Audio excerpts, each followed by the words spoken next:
మొత్తానికి మనం రాజమండ్రి సెంటర్కి అయితే వచ్చినాం. మరి కాసేపట్లో మార్గాని భరత్ను కలవబోతా ఉన్నాం.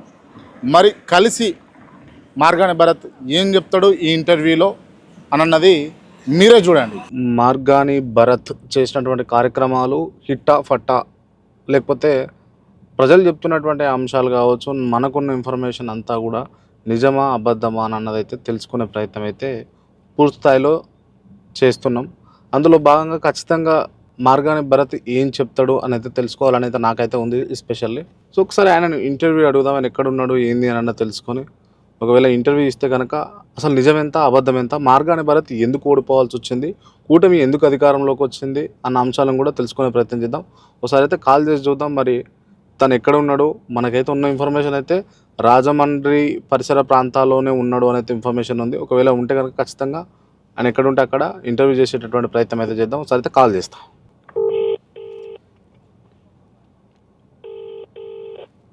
హలో హలో, నమస్తే అండి భరత్ గారు, నేను క్రాంతి అండి, జర్నలిస్ట్ ఫ్రమ్ హైదరాబాద్, తెలంగాణ. చెప్పండి క్రాంతి గారు. బాగున్నారా సార్? గుర్తుపట్టిరా? యా స్ట్రైక్ అవుతుంది. యా, ఎలా ఉన్నారు? బాగున్నారు? ఫైన్ అండి, ఫైన్, బాగున్నాను. యాక్చువల్లీ నేను రాజమండ్రి వచ్చానండి, ఎస్పెషల్లీ మీ గురించే. ఓకే, మిమ్మల్ని కలవాలనుకుంటున్నా. మీరు రాజమండ్రిలోనే ఉన్నారు అన్నది మాకు ఇన్ఫర్మేషన్ అయితే ఉంది. ఉన్నారా రాజమండ్రిలో? యా నేను రాజమండ్రిలో ఉన్నారా? Going to office. ఓకే, ఎక్కడున్నారో చెప్తే నేను వస్తాను సార్.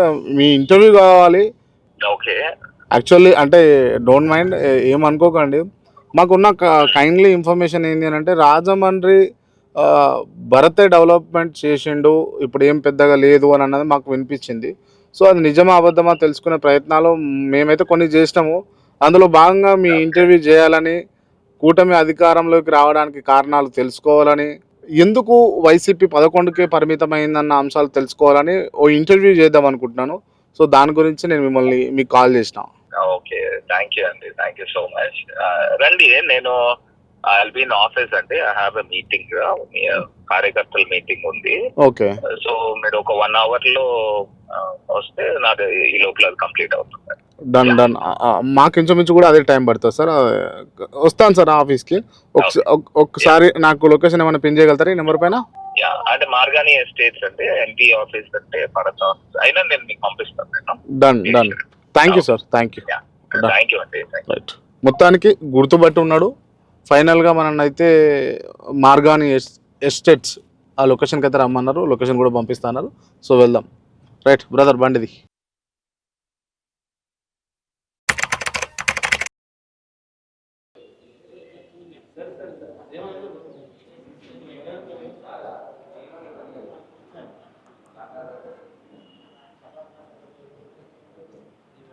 నమస్తే అన్న. నేను జర్నలిస్ట్ క్రాంతి అన్న. Okay, right. హౌ యూ అండి? ఫైన్ అన్న, బాగురా? యా, యాక్చువల్గా ఇక్కడికి వచ్చిన రీజన్ ఏంటంటే మీ ఇంటర్వ్యూ చేయడానికి పర్టికులర్గా కొన్ని కారణాలతోటి రాజమండ్రికి రావడం జరిగింది, హైదరాబాద్ నుంచి పర్టికులర్గా.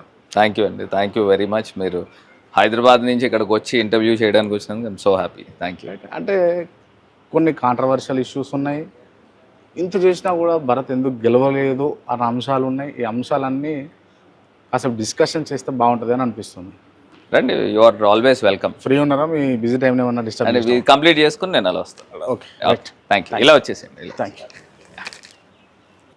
ఓకే అన్న, స్పెసిఫైడ్గా అంటే ఇంటర్వ్యూ చేయడానికి కలవడానికి కొన్ని రీజన్స్ ఉన్నాయి.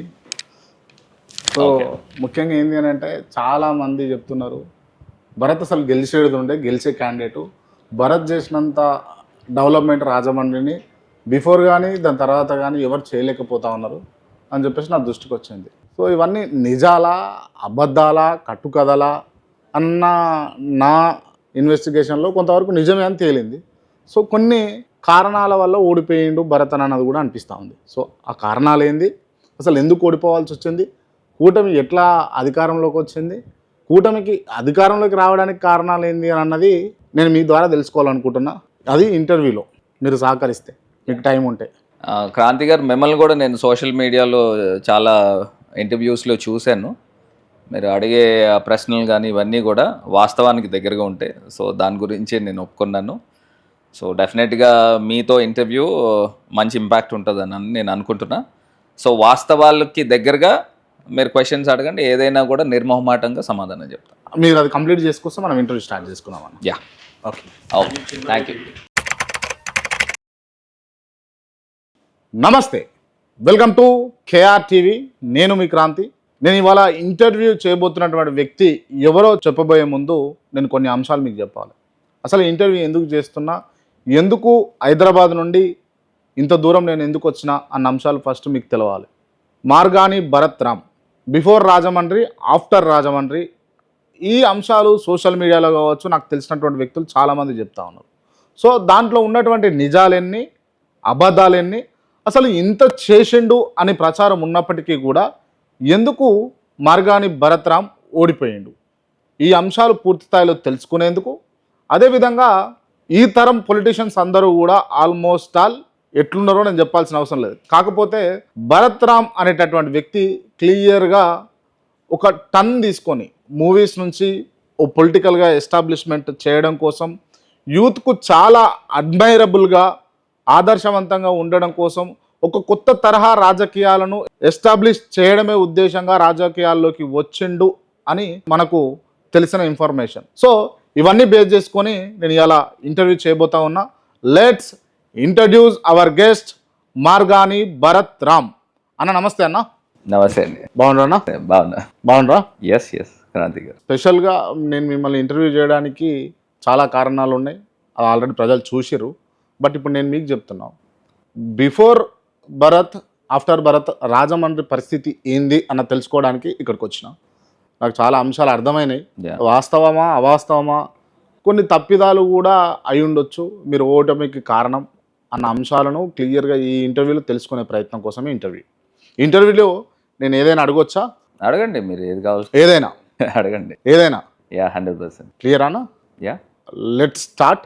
రాజకీయాలు అవసరమా అని ఇప్పుడు అని అనిపించింది అన్న, టు బి ఆనెస్ట్? అంటే బేసిక్గా ఇవాళ నాకు జగన్మోహన్ రెడ్డి గారు అవకాశం ఇచ్చారు. సో ఒక యంగ్స్టర్గా అవకాశం ఇచ్చిన తర్వాత, అంటే ఒక పవర్ చేతిలోకి వచ్చిన తర్వాత ప్రజలకు ఏ మాదిరిగా మనము హెల్ప్ఫుల్ అవ్వగలుగుతాం. సో నాకు బేసిక్గా ఒక ఐడియా ఏంటంటే, ఒక డెవలప్మెంట్ పాయింట్ ఆఫ్ వ్యూలో ఎప్పుడు ఒక డ్రీమ్. సో నేను పుట్టిన ఊరు రాజమండ్రి, నేను పెరిగిన ఊరు రాజమండ్రి, దాని రూపురేఖలు మార్చాలి అనేది నా ఐడియాలజీ. సో నేను అనుకునేవాడిని, so why can't I match Rajahmundry with Hyderabad, why can't I match Rajahmundry with Visakhapatnam. So ఆ యాంగిల్లో ఎప్పుడు ఆలోచన చేసేవాడిని. సో పవర్ వచ్చిన తర్వాత ఒక 2.5 years కరోనాతో పోయినప్పటికీ కూడా ఒక 2.5 yearsలో ఇంకా చేయగలిగేవాడిని. సో నేను నా సాటిస్ఫాక్షన్ ఒక 50% సాటిస్ఫాక్షన్ ఉందేమో. బట్ అదర్వైజ్ నాకు ఇంకొక టర్మ్ మళ్ళీ పవర్ వచ్చి ఉంటే, if I'm be an MLA or MP అయి ఉంటే పిక్చర్ ఇంకొకలాగా ఉండేది అనేది నేను ఫీల్ అవుతాను. అంటే రాజకీయాల్లో ఉన్నందుకు మీరు హ్యాపీగానే ఉన్నారు? 100% అండి. ఎక్కడ కూడా ఇబ్బంది పడలేదు. కాకపోతే 2024 ఎలక్షన్ అది లాస్ అయినప్పుడు నాకు అనిపించింది, అరే ఏంటి, నేను ప్రజల గురించే కదా ఇంత చేశాను రాజమండ్రి డెవలప్మెంట్లో, సో ఎందుకు ప్రజలు అర్థం చేసుకోలేకపోయారా అనేది ఒక బాధ అయితే అనిపించింది. ప్రజల విషయంలో బాధ అనిపించింది. భరత్ ఇంత చేసినా, రాజమండ్రిని డెవలప్ చేసినా కూడా ఎందుకు ఓడిపోయిండు అని అంటే ఏం చెప్తారు ప్రధానంగా మీరు? అదేనండి, ఇప్పుడు రకరకాల కారణాలు. ఒకటి, వాళ్ళు కూటమి 3 పార్టీలు కలిసినాయి. ఇంకొకటి, మేము అధికారంలో ఉన్నప్పుడు ఎంతో కొంత యాంటీ కంబెన్సీ ఉంటుంది. సో ఆ 3 పార్టీలు కలిసినప్పుడు అటు పైన బీజేపీ మోడీ గారు, ఇటు పవన్ కళ్యాణ్ గారు ఫ్యాక్టర్ కూడా చాలా ఎక్కువ ఇంపాక్ట్ చూపించిందని నేను అనుకుంటున్నా. అంటే మరి ఇంత ఘోరంగా 11కు పరిమితం అవ్వడం ఏంది అసలు? ఏమండి, ఇప్పుడు రకరకాల అనుమానాలు అయితే క్లియర్గా ఉన్నాయండి. ఒకటి, ఈవీఎం పైన అనుమానాలు ఉన్నాయి. బట్ అదర్వైజ్ సరే ఈవీఎం పక్కన పెడితే, ఇవాళ ఆ కూటమిలో 3 పార్టీలు కలిసినప్పటికీ కూడా జగన్మోహన్ రెడ్డి గారు ఓట్ షేర్ 40% ఉంది కదా. ఇప్పుడు 3 పార్టీలు కలిసి 60% ఉన్నాయి. అంటే నేను అనేది ఈవీఎం పూర్తి స్థాయి ట్యాంపరింగ్ జరిగిందనుకుంటే నేను పూర్తి స్థాయిగా చెప్పలేను. కాకపోతే పెద్ద పెద్ద కంట్రీసే వాడలేనప్పుడు why only in India? So US intelligence chief కూడా ఆమె తులసి గబార్డ్ అనుకుంటా, షీ ఆల్సో ఎక్స్ప్లెయిన్డ్ అసలు ఈవీఎం కెన్ బి మ్యానిపులేటెడ్ అని ఆమె క్లియర్గా చెప్పింది. సో అంత బిగ్గెస్ట్ కంట్రీ యుఎస్ వాళ్ళే చెప్పినప్పుడు సో ప్రజలకి ఇంకా ట్రాన్స్పరెన్సీ ఇవ్వాలి కదా. Right, okay. ట్రాన్స్పరెన్సీ ఏది ఇవ్వాలి కదా. ఇప్పుడు there is some kind of doubt ఉంది. డౌట్ ఉన్నప్పుడు ఎందుకు పేపర్ బ్యాలెట్ మీద తీసుకురారు? మీరు ఎంపీగా రాజమండ్రిని ఎంతవరకు డెవలప్మెంట్ చేసిరు, అసలు మీ కళ ఏంది అని అన్నది నేను మీ మాటల్లో వినాలనుకుంటున్నాను. ఒకటి, ఇప్పుడు రాజమండ్రి అంటే మీకు సాంస్కృతిక రాజధాని, కొన్ని వేల సంవత్సరాల చరిత్ర ఉంది రాజమండ్రికి.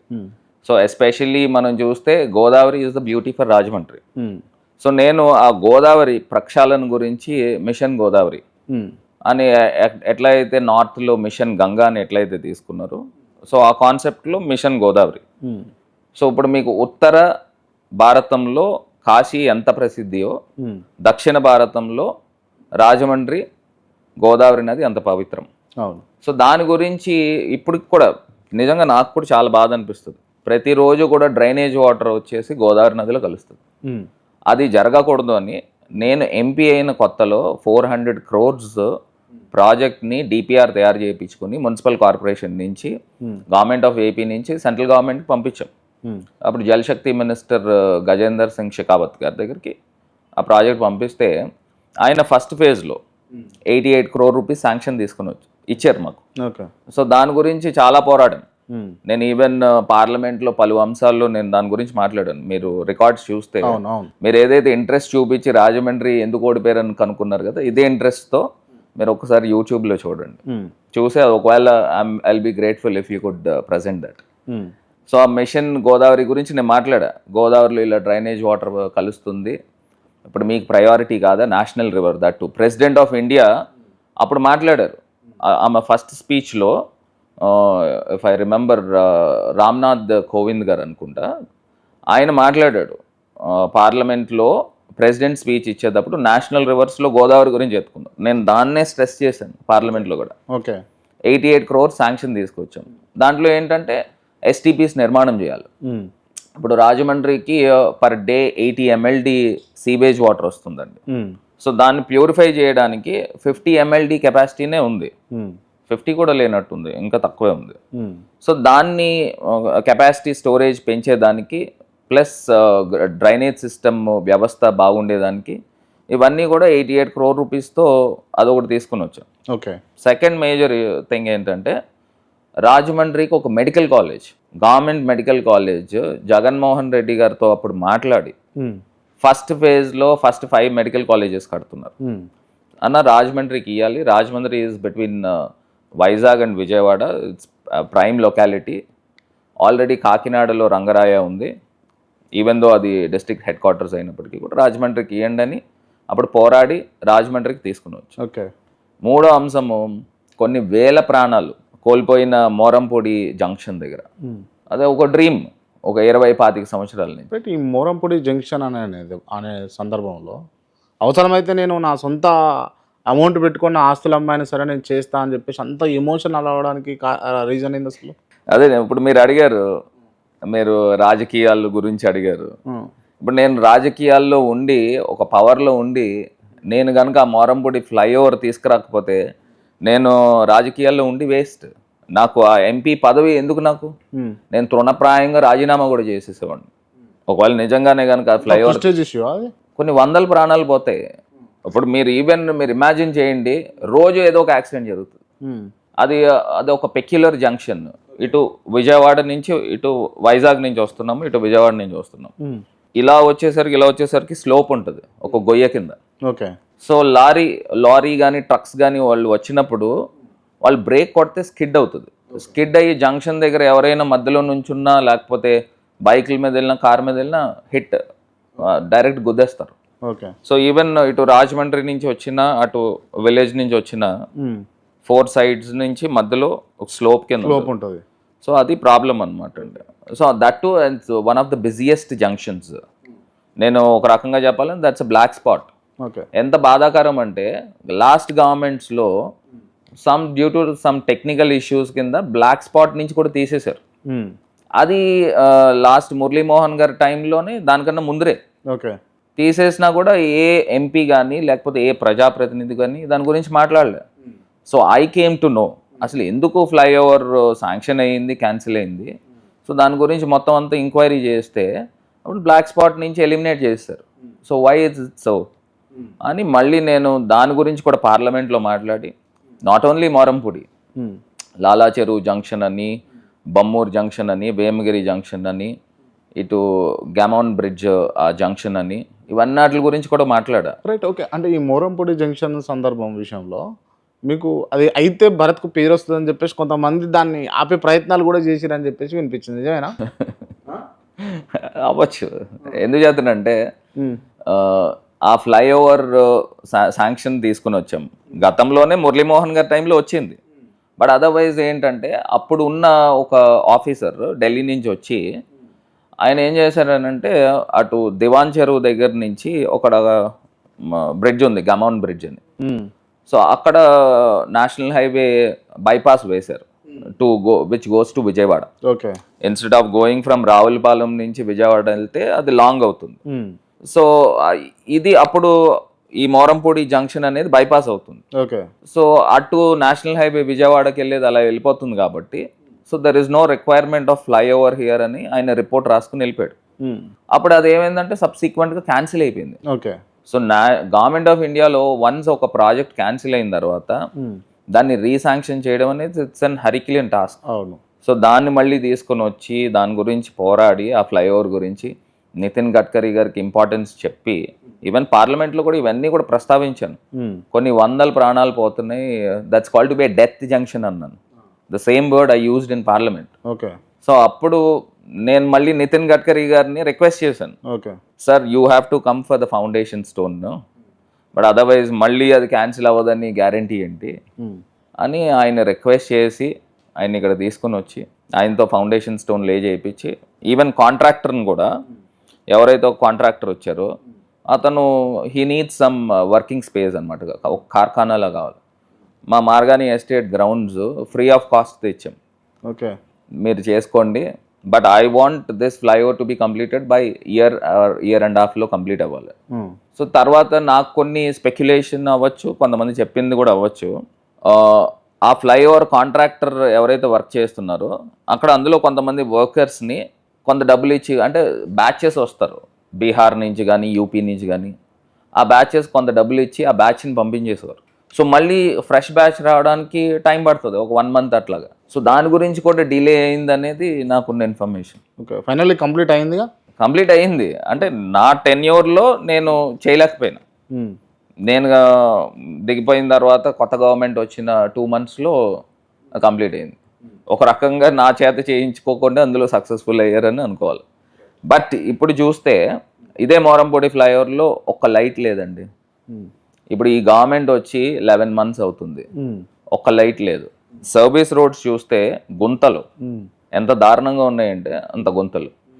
ఈవెన్ ఫ్లైఓవర్ కంప్లీట్ అయినా కూడా కొన్ని యాక్సిడెంట్స్ అవుతున్నాయి. Okay. I have seen couple of cases. ఒకటి ఏంటంటే బర్రెలు మీ భాషలో, అవి పైన వచ్చినప్పుడు హైవే ఫ్లైఓవర్ పైన, బర్రెలు అంటే మా దాంట్లో గేదెలు అంటాము, మీరు బర్రెలు అంటారు. ఫ్లైఓవర్ పైన వచ్చినప్పుడు లైట్స్ లేవు, వెనకాల నుంచి ట్రక్స్ వచ్చేస్తున్నాయి. అప్పుడు అది బర్రెలు కూడా డార్క్ నల్లగా ఉంటాయి, అలా గుద్ది చనిపోయిన సందర్భాలు ఉన్నాయి ఈ 10 months కాలంలో. మొన్న ఒక ఇన్సిడెంట్ నేను విన్నది ఏంటంటే, ఒక బైక్ అతను పెట్రోల్ ఆగిపోయిందంట ఫ్లైఓవర్ పైన వచ్చినప్పుడు, వెనకాల నుంచి వచ్చి ఒక ట్రక్ వచ్చి గుద్దితే ఆయన చనిపోయాడని నేను విన్నాను. అంటే ఇలాంటి ఇన్సిడెంట్స్, ఇది this not the man made havocs అని అడుగుతున్నా. ఇప్పుడు వాళ్ళు లైట్లు వేయాలంటే ఎంతసేపు అండి? అంటే ఫ్లైఓవర్ నేను నా హయామంలో నేను చేయించాను కాబట్టి ఆ క్రెడిట్ నాకు వస్తుంది. ఒక ఫ్లైఓవర్కి బ్యూటీ వస్తే నాకు క్రెడిట్ వస్తుంది, అది రానివ్వకుండా చేస్తున్నారని అనుకోవాలా. మురళీమోహన్ గారి టైంలో ఆల్రెడీ ఫ్లైఓవర్ శాంక్షన్ అయిందండి. ఓకే. శాంక్షన్ అయింది, మళ్ళీ సెంట్రల్ గవర్నమెంట్ 4th bridge పడిందని చెప్పి స్టేట్ 4th bridge ఉంది కానీ దివంచెరు నుంచి ఇంకెందుకు ఫ్లైఓవర్ అని చెప్పి పెద్ద వెహికల్స్ అని ఎటుపక్క వెళ్ళిపోతాయని చెప్పి క్యాన్సిల్ చేశారండి. అయినా కానీ ఇక్కడ యాక్సిడెంట్లు కూడా తగ్గలేదండి. మళ్ళీ భరత్ గారు ఫ్లైఓవర్ ఉండాలని చెప్పి ఆయన తర్వాత మళ్ళీ తీసుకొచ్చి ఫ్లైఓవర్ వేయించారండి. అవుట్ ఆఫ్ ద బాక్స్ అంటే ఈ రాజకీయాలను పక్కన పెడితే నిజంగా అంటే ఒక మానవీయ కోణంలో అంటే ఈ క్రెడిట్ ఈయనకు పోతుంది, ఈ క్రెడిట్ ఆయనకు పోతుంది, ఈయన హయాంలో ఈ పనులు చాలా అయినాయి, ఈయన హయాంలో మనము ఇటువంటి పథకాలు తీసుకొచ్చినాము అని మళ్ళీ కొత్త వచ్చిన గవర్నమెంట్ కంటిన్యూ చేయని విషయంలో ఏమనిపిస్తుంటుంది? ఒక్కటే అండి, మనము పాలిటిక్స్లో ఉండొచ్చు, పాలిటిక్స్లో లేకపోవచ్చు, కానీ ప్రజలకి ఏదైనా ఒక మాట అంటూ ఇస్తే మాట నిలబెట్టుకునే తత్వం నెరవేర్చాలి ప్రతి రాజకీయ నాయకుడికి ఉండాలి. అవును. ఇప్పుడు మనిషి అన్నాక ఒక మాట ఇస్తాము, మాట ఇచ్చిన తర్వాత ఆ మాట నిలబెట్టుకోకపోతే క్రెడిబిలిటీ ఏముంటుందండి? అవును.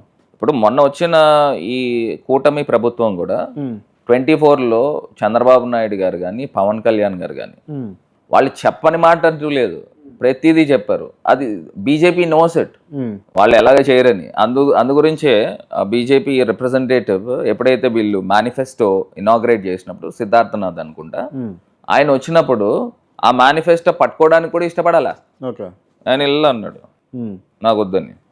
అంటే అక్కడే అర్థమైపోవాలా, ప్రజలకి అక్కడ అర్థం చేసుకోవాలా. అంటే ఇది అన్నీ కూడా బోగస్ అని. ఇప్పుడు ఆయన మేనిఫెస్టో పెట్టాడు, మేనిఫెస్టోలో 1 year అవుతుంది, ఏ స్కీమ్ ఇంప్లిమెంట్ చేశారండి? ఏ స్కీమ్ చేసినారు? ఏది చేయలే. ఓకే, ఇంకా ఇప్పుడు ఈ కాలేజ్ విషయంలో లేకపోతే మోరంపూడి జంక్షన్ విషయంలో, దాని తర్వాత రాజమండ్రిలో ఉన్నటువంటి రోడ్స్ డెవలప్మెంట్ విషయంలో ఇంకా ఏమున్నాయి మీరు చేసినవి? ఇప్పుడు నేను చెప్పాలంటే లిస్ట్ మీకు ఓపిక ఉంటే నేను చెప్తాను, పెద్ద లిస్టే ఉంది. మేజర్గా అంటే మేజర్గానే చెప్తా, నేనేం చిన్నవి కూడా చెప్పను. ఒకటి ఇంపార్టెంట్ ఎయిర్పోర్ట్ అండి, రాజమండ్రి ఎయిర్పోర్ట్. రాజమండ్రి ఎయిర్పోర్ట్కి న్యూ టెర్మినల్ బిల్డింగ్కి 400 crores శాంక్షన్ తీసుకుని వచ్చాం. Around 370 crores if I'm not wrong, 370 crores. Okay. అప్పుడు కూడా జ్యోతిరాదిత్య సింధియా గారు, ఆయన సివిల్ ఏవియేషన్ మినిస్టర్ కింద కొత్తగా వచ్చారు. ఆయన వచ్చేప్పటికి 6 months అవుతుంది ఆ శాంక్షన్ వచ్చే టైంకి. బట్ మై హార్డ్ వర్క్, నేను ఎంపీ అయిన దగ్గర నుంచి కూడా నేను వర్క్ చేశాను దాని గురించి. రాజమండ్రికి ఎయిర్పోర్ట్కి, న్యూ టెర్మినల్ బిల్డింగ్కి, ఎయిర్పోర్ట్ ఎక్స్పాన్షన్కి, ఈవెన్ కార్గో ఫ్లైట్స్కి, ఇవన్నీ కూడా నేను చాలా ట్రై చేశాను. ట్రై చేసినప్పుడు అప్పుడు ప్రదీప్ సింగ్ కొరాలో అని చెప్పేసి ఆయన, హీ వాజ్ ద సెక్రటరీ అనమాట. And Rubina Ali, she was the joint secretary. వీళ్ళందరితోనూ నేను పోరాడి 370 కోట్ల రూపాయలు రాజమండ్రికి తీసుకొచ్చాను. అప్పుడు ఈయన జ్యోతిరాదిత్య ఆయన వచ్చినప్పుడు ఆయన చెప్తున్నాడు ఫ్రెండ్లీగా, ఆఫ్ ద రికార్డ్ మేము మాట్లాడుకున్నప్పుడు, అరే Bharat, whom did you manage to get this many funds? We have given somewhere around 290 crores to Vijayawada, and this is being a domestic airport, నువ్వు 300 odd crores ఎట్లా తీసుకుని వచ్చావని క్వశ్చన్ మీ, నవ్వుతూ జావియల్గా. అంటే I made a lot of PR అనమాట. వీళ్ళందరితోనూ ఒక మంచి relation పెట్టుకుని రాజమండ్రి యొక్క ఇంపార్టెన్స్ గురించి నేను చెప్తూ, ఇక్కడ కడియం నర్సరీస్ ఉన్నాయి, which we can export the perishable goods there. And west Godavari పక్కనే ఫిషరీస్ కానీ, ప్రాన్ కల్చర్ కానీ ఇవన్నీ ఉంటాయి. సో ఈ ఇంపార్టెన్స్ గురించి చెప్పి అప్పుడు ఆ 370 crores అదొకటి తీసుకుని వచ్చాం. అండ్ అదర్వైజ్ ఇంకొకటి రైల్వే స్టేషన్ ఎక్స్పాన్షన్ గురించి అమృత్ భారత్లో, if I remember, prime minister గారు లాస్ట్ గవర్నమెంట్ టెన్యూర్ కంప్లీట్ అయ్యే టైంలో ఆయన ఇనాగ్రేట్ చేశారు వర్చువల్గా. చేసినప్పుడు ఆంధ్రప్రదేశ్లో హైయెస్ట్ ఫండ్స్ తీసుకొచ్చిన టౌన్ ఏదైనా ఉంది అని అంటే అది రాజమండ్రి. 270 crores అమృత్ భారత్లో తీసుకుని వచ్చాం. అప్పుడు కూడా గవర్నర్ గారు గుణదల దగ్గర he presented, he inaugurated virtual దానికి. ఆయన అటెండ్ అయితే రాజమండ్రిలో మేము అటెండ్ అయ్యాం. ఇంకా ఇన్ఫ్యాక్ట్ గుణదల రైల్వే స్టేషన్ 140 కోట్లు, 150 కోట్లు, మేము 270 కోట్లు తీసుకుని వచ్చాం రాజమండ్రికి. సో అంతా మేము వర్క్ చేసాము. అది ఎప్పటి నుంచి వర్క్ చేసాము? 3-4 years బ్యాక్. ఇదే ఓవర్ నైట్ ఏది కాదండి. సో అప్పుడు అది తీసుకుని వచ్చాము. 2 ఇంపార్టెంట్. ఇది కాకుండా ఈఎస్ఐ హాస్పిటల్ ఏంటంటే మనకు శ్రామికులకి, వర్కర్స్, వీళ్ళందరికీ దాన్ని 100 crores పేపర్ మిల్కి ఎదురుగుండా, అది డైలాబిడేటెడ్ పొజిషన్లో ఉంది ఆల్మోస్ట్ 20 years నుంచి. అది 100 crores అది కంప్లీట్ అయిపోయింది. అంటే కరోనా టైంలో నాకు ఫౌండేషన్ స్టోన్ చేయడానికి కూడా లేదు. సో అప్పుడు అది కంప్లీట్ చేసి అది కూడా మేజర్ డెవలప్మెంట్స్. Right, okay. అంటే మేజర్గా మీరు అంటే ఈ ఎయిర్పోర్ట్ విషయంలో కావచ్చు, రైల్వే స్టేషన్ విషయంలో కావచ్చు, ఈఎస్ఐ హాస్పిటల్ కావచ్చు, లేకపోతే మెడికల్ కాలేజ్ విషయంలో కావచ్చు, లేకపోతే ఇప్పుడు మనం చెప్పుకున్నటువంటి ఏ అయితే జంక్షన్లు యాక్సిడెంటల్ జంక్షన్స్ ఏవైతే ఉన్నాయో అవి మీరు రెనోవేషన్ చేయడం కావచ్చు, ఇంత చేసినా కూడా రాజమండ్రి ప్రజలు మీకు ఓటు వేయకపోవడానికి కారణం ఏంది, ఓడగొట్టడానికి కారణం ఏంది? అదే అండి, ఇంకా ఒక రకంగా చెప్పాలంటే ఒక వేవ్ అని చెప్పాలా. వేవ్ కాదు, మాకున్న ఇన్ఫర్మేషన్ ఏంటంటే వైఎస్ జగన్మోహన్ రెడ్డి భరత్ మంచోడే కానీ జగన్ వద్దు, ఈ కాన్సెప్ట్లో ప్రజలు ఉండడం వల్ల రాజమండ్రిలో మీకు దెబ్బ పడిపోయింది. అంటే నేను అలా బ్లేమ్ అనేది చేయడానికి లేదండి. ఎందుకు చేస్తున్నానంటే ఇప్పుడు కూటమిలో అబద్ధపు మాటలు ఇప్పుడు పాజిటివ్ కన్నా నెగిటివ్ చాలా ఫాస్ట్గా వెళ్తుంది. సో కూటమిలో వాళ్ళు ఏం చేశారు, చంద్రబాబు నాయుడు గారు ఏం చెప్పారు, నేను జగన్ ఇచ్చే పథకాలన్నీ నేను ఇస్తాను కానీ ఇంకా ఎక్కువ ఇస్తాను, జగన్ ఇచ్చే ఎక్కడ కూడా నేను తీయనని ఆయనే క్లియర్గా చెప్పాడు. చంద్రబాబు నాయుడు గారు చెప్పారు. అదేవిధంగా పవన్ కళ్యాణ్ గారు కూడా ఏం చెప్పారు, వాలంటీర్స్ని కానీ మేము 5,000 రూపాయలు వాళ్ళకి ఆనరోరియం ఇచ్చామండి. వాళ్ళు ఇచ్చినప్పుడు పవన్ కళ్యాణ్ గారు ఏం చెప్పారు, అమ్మ మేము మీ పొట్టలు కొట్టము, 5,000 కాదు 10,000 రూపాయలు నేను నాది ఇచ్చే గుణమే అని చెప్తే ప్రతి ఒక్కరు బిలీవ్ చేశారు. ఇప్పుడు ఇది ఒక రకంగా చెప్పాలని అంటే జగన్మోహన్ రెడ్డి గారి ఒక డ్రీమ్ ఏది విలేజ్ సెక్రటరేట్ అని, వార్డ్ సెక్రటరేట్ అని, అక్కడ ఉన్న ఎంప్లాయీస్ని కూడా మ్యానిపులేట్ చేయగలిగారు అని అంటే you can imagine. Okay, so ఈ రకంగా చాలా ఇంపాక్ట్ ఉంది. ఇది కాకుండా ల్యాండ్ టైటిలింగ్ గురించి మీరు అప్పుడు కూడా ఎంత నెగటివ్ పబ్లిసిటీ చేశారని అంటే ఇప్పుడు అదే సేమ్ ల్యాండ్ టైటిలింగ్ యాక్ట్ని ఇప్పుడు వీళ్ళు ఇంప్లిమెంట్ చేస్తున్నారు.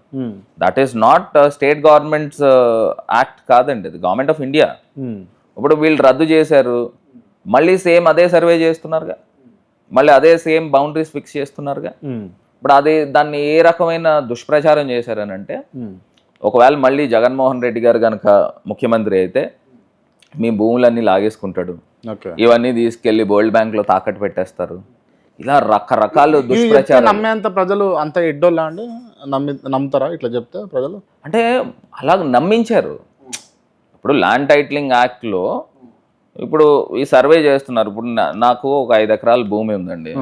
నా భూమిలో గవర్నమెంట్ వచ్చి ఎలక్షన్స్ టైంలో సర్వే చేసి ఆ సర్వే పాతారని అనుకోండి, ఏమో నిజంగా కొత్త పోల్స్ పాతారు ఏమన్నా. ఒక రకంగా నేను కొన్ని విన్న సందర్భాలు ఏంటంటే గూగుల్ ఎర్త్లో చూపిస్తారు, గూగుల్ ఎర్త్లో ఈ పాయింట్స్ అన్నీ గవర్నమెంట్ ల్యాండ్స్ కింద దాన్ని మ్యానిపులేట్ చేసి తాకట్టు పెట్టేస్తారని కొంతమంది అన్ఎడ్యుకేటెడ్స్ దగ్గర అలా చెప్పారు. కానీ ప్రజలు కూడా కొంత శాతం నమ్మారు. ఈ రీజన్స్ వల్ల జగన్మోహన్ రెడ్డి లేకపోతే వైసీపీ ఓటమి చెందింది అని అంటారు. ఒకటి లిక్కర్ కూడా నేను చెప్తాను, ఒప్పుకుంటారు మీరు ఈ లిక్కర్ విషయంలో? అంటే లిక్కర్ ఇప్పుడు ఆయన పాలసీ ఏంటండి, తాగేటోళ్ళని తగ్గించాలనేది ఆయన కాన్సెప్ట్. తాగేటోళ్ళని తగ్గించాలి, తాగేటోళ్ళని తగ్గించాలి. అంటే మీరు అధికారంలోకి రావడం కోసము అసలు మద్యపాన రహిత రాష్ట్రంగా చేస్తామని అన్నారా లేదా? అసలు అన్నారా? అంటే మద్యపాన రహిత రాష్ట్రం అని మేము చెప్పలేదు, మద్యపాన నియంత్రణ చేస్తాం. అప్పుడు ఆయన మీరు స్పీచెస్లో కూడా వింటే ఏదైనా స్టార్ హోటల్స్లోనో లేకపోతే పెద్ద దీంట్లోనో ఏదో ఉండాలి కాబట్టి టూరిజం పాయింట్ ఆఫ్ వ్యూలో చేయొచ్చు ఉంటుంది, బట్ అదర్వైజ్ మద్యపాన నియంత్రణ పూర్తి స్థాయి చేస్తామని అయితే చెప్పాం. కానీ దాంట్లో ఫెయిల్ అయిపోయారు క్లియర్గా. అంటే ఇప్పుడు ప్రజలు యాక్సెప్ట్ చేయలేదండి. ఇప్పుడు తాగేటోళ్ళు ఉన్నారు, నేను తాగేటోళ్ళకి నేను తగ్గిస్తానని అంటే మళ్ళీ వాళ్ళకి బాధే కదా, ఇప్పుడు వాళ్ళకి అలవాటు అది. అంటే సరే తగ్గించారు కానీ ఓన్ బ్రాండ్స్ తీసుకొచ్చి దాన్ని కల్తీ చేసి, అంటే టు బి ఆనెస్ట్ కొంతమంది ఫ్రెండ్స్ ఉన్నారు, తెలంగాణలో మంది మంచిగా ఉంటుంది, ఆంధ్రలో మందు మంచిగా ఉండదు అన్న కాన్సెప్ట్కి తీసుకొచ్చారు. ఇప్పుడు వాళ్ళు తెలుగుదేశం కార్యకర్తలు కానీ లేకపోతే వాళ్ళ సింపథైజర్స్ కానీ మొత్తం అంతా కూడా ఇచ్చేశారు. బట్ అదర్వైజ్ ఇంకోటి కూడా మనం చెప్పాలని అంటే జగన్మోహన్ రెడ్డి గారి టైంలో కొత్త డిస్టిలరీలకి పర్మిషన్స్ ఇవ్వాలా, జగన్మోహన్ రెడ్డి గారి టైంలో లేకపోతే కొత్త వెండర్స్ని కూడా తీసుకుని రాలా, అది చంద్రబాబు నాయుడు గారి టైంలోనే ఇచ్చారు. ఇంకొకటి కూడా ఇంట్రెస్టింగ్ ఫ్యాక్ట్ మీరు తెలుసుకోవాల్సింది ఏంటంటే అప్పట్లో ఎంతమంది అయితే డిస్టిలరీస్ ఉన్నారో అంతమంది డిస్టిలరీస్కి కూడా ఈక్వల్గా ఆర్డర్స్ ఇచ్చేటోళ్ళు. కానీ చంద్రబాబు నాయుడు గారి టైంలో కొంతమంది హ్యాండ్ పిక్, కొంతమందిని పిక్ చేయడము, వాళ్ళకి మెజారిటీ ఆర్డర్స్ ఇచ్చేవారు. అంటే దాన్ని బట్టి ఎక్కడ మీకు అవినీతి జరిగిందనేది అర్థమవుతుంది. Right, okay. అంటే మీరు చెప్పినటువంటి విషయాలను ఆధారంగా చేసుకుంటే ఓడిపోవడానికి కొంచెం కారణాలు అయి ఉండొచ్చు. బట్ 151 నుంచి 11 అని అనేది చిన్నగా అనిపించింది. ఇప్పుడు ఒకటి రాజకీయాల్లో గెలుపోవటములు అనేది కామన్ అండి.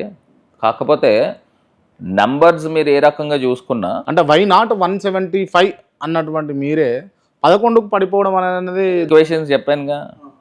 ఒకటి transparency is very much important అండి, అట్మోస్ట్ ఇంపార్టెంట్.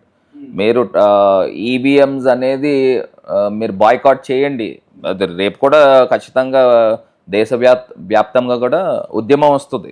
ఈవీఎం బాయ్కాట్ చేయండి. రెండో అంశము, వీళ్ళు ఇప్పుడు ఏదైతే కూటమి ఫెయిల్ అయ్యారు, ఇప్పుడు కూటమిని నమ్మారు.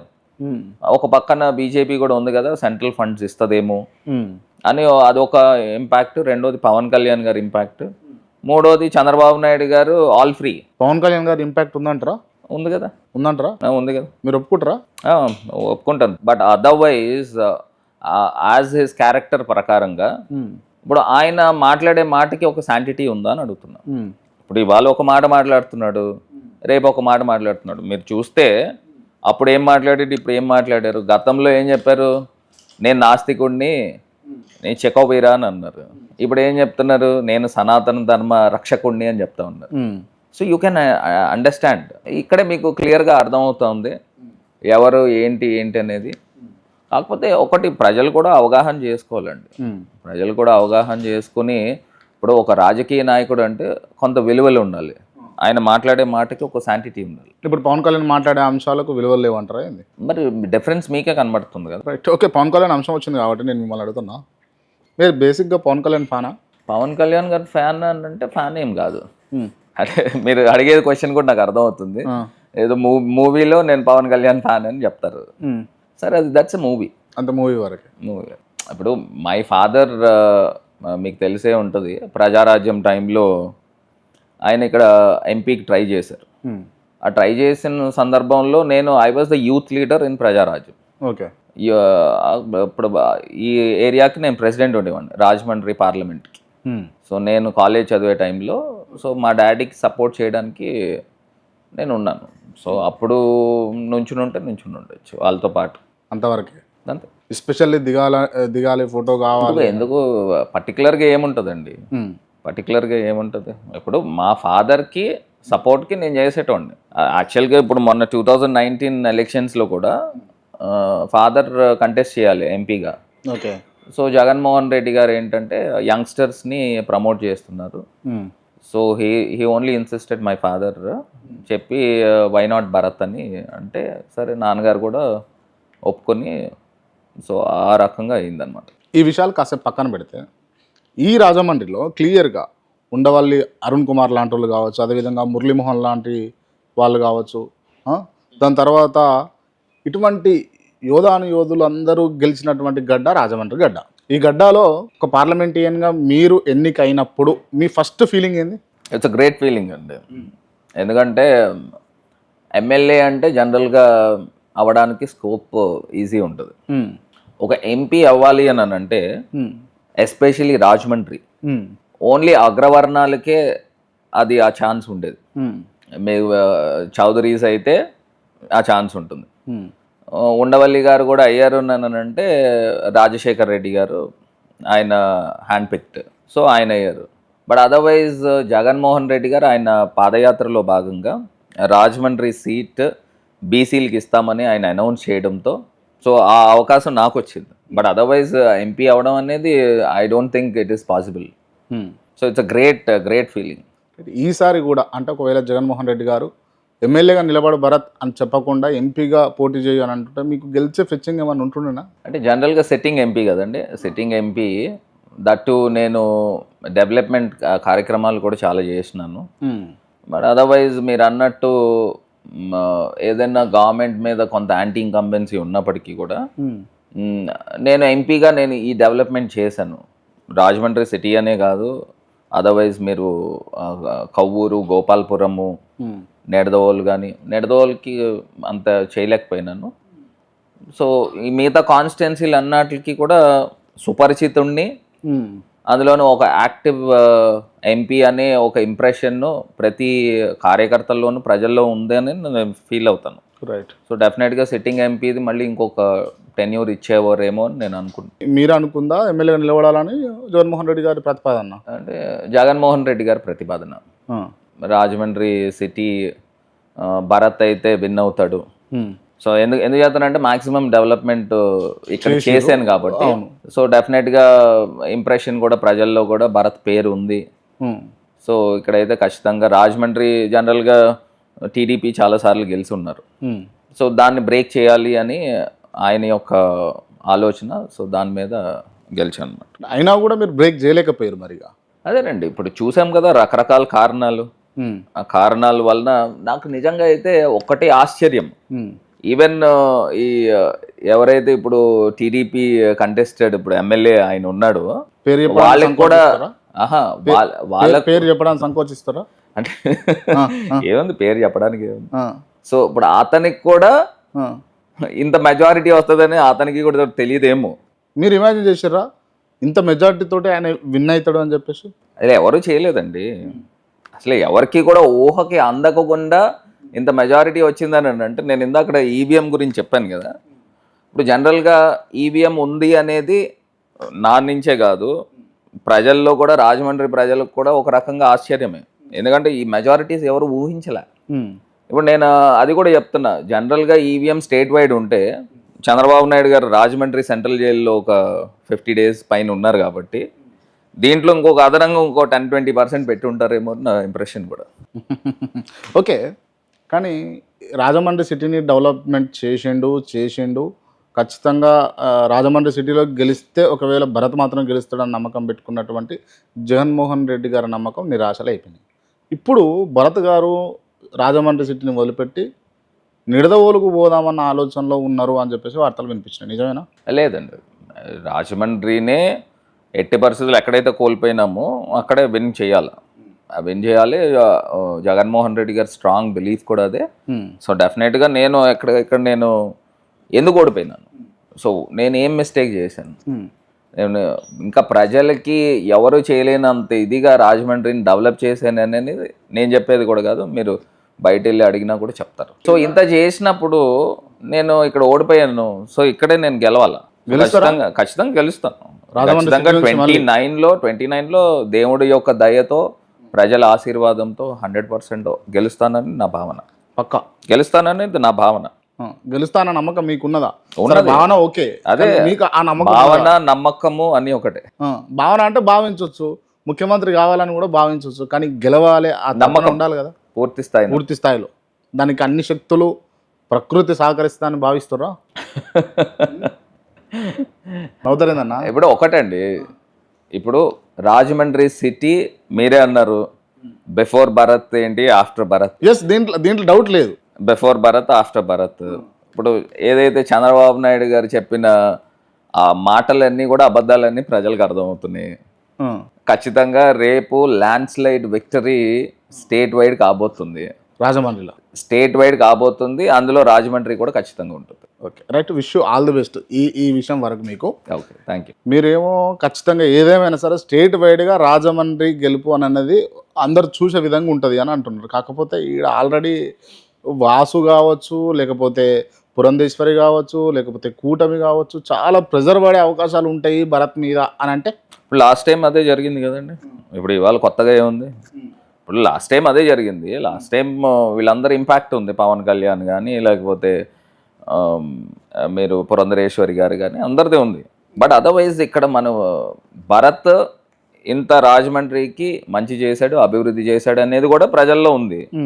ఉన్నప్పుడు ఇప్పుడు వాళ్ళు చేసిన ఈ 5 years అంటే 24 to 29 దాకా ఏం చేస్తారనేది కూడా ప్రజలకు అర్థమవుతుంది. ఇప్పుడు నేనా పొద్దున్న లెగిస్తే రాజమండ్రిలో అవైలబుల్ ఉండేవాడిని అండి, ఇక్కడే ఉండేవాడిని, ఇక్కడి నుంచే గవర్నెన్స్ చేసేవాళ్ళం, ఇక్కడనే ప్రజలకు అందుబాటులో ఉండేవాళ్ళం.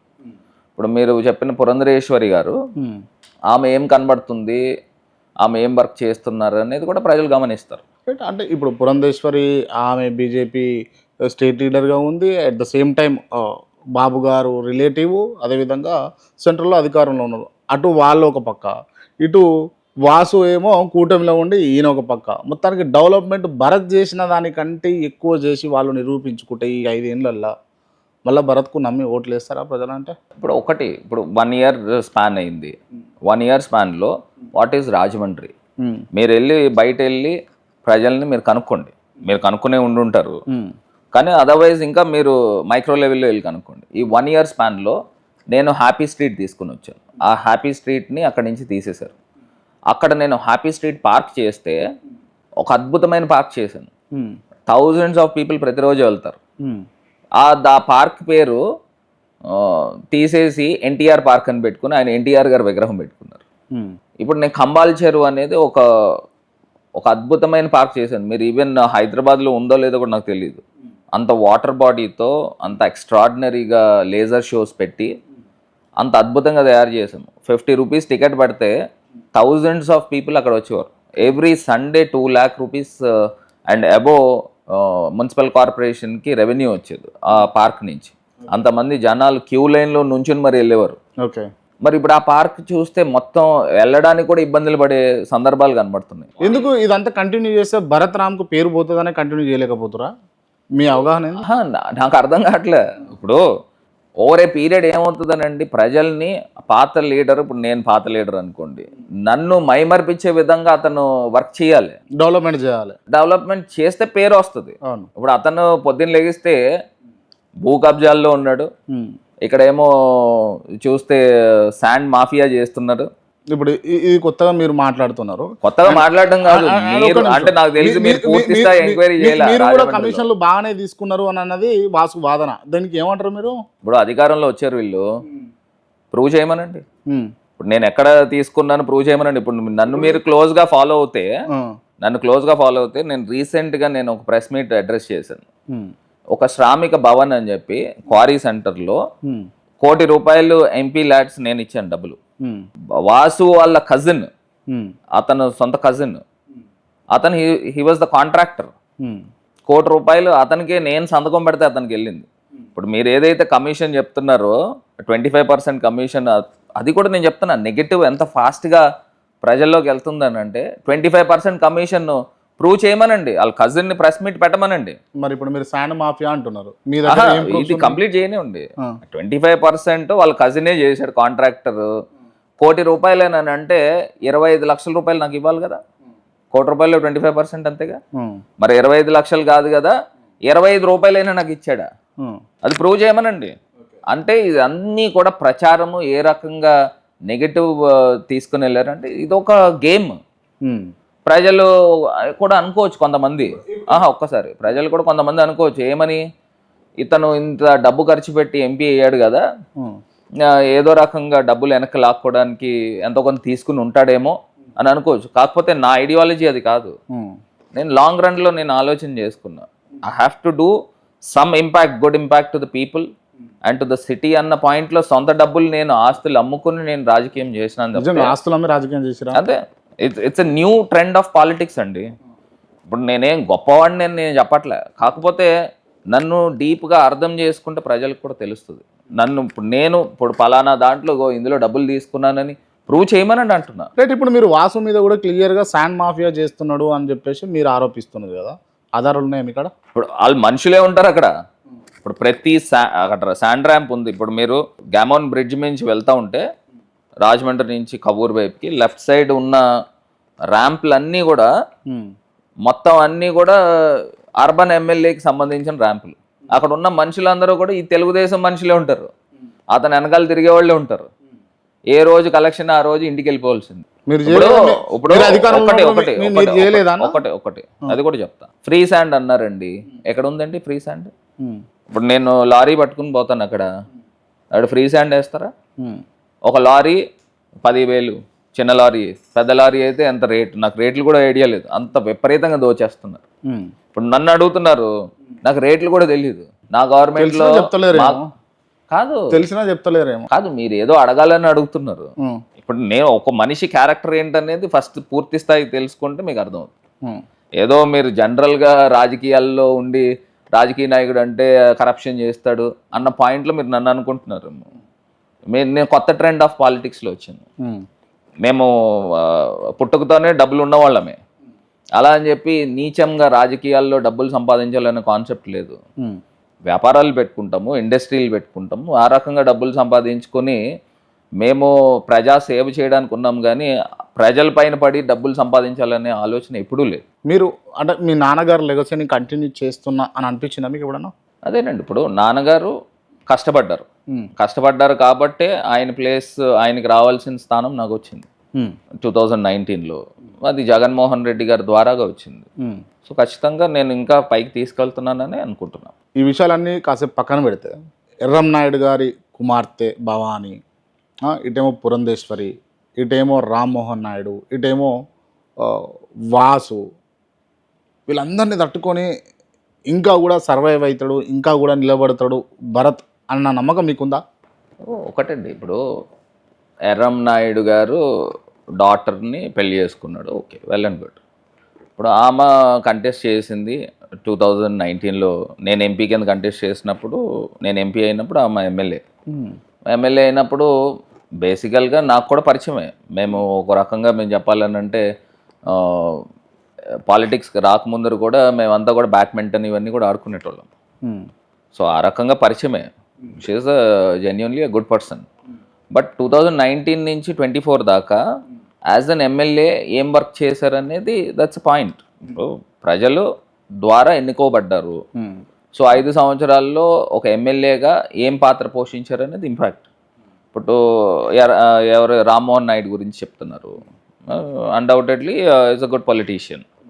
అతను పార్లమెంట్లో మాట్లాడిన బీట్ ఆయన తెలుగుదేశం అయినప్పటికీ కూడా ఆయన పార్లమెంట్ ప్రజెంటేషన్ ఇవన్నీ కూడా బాగున్నాయి.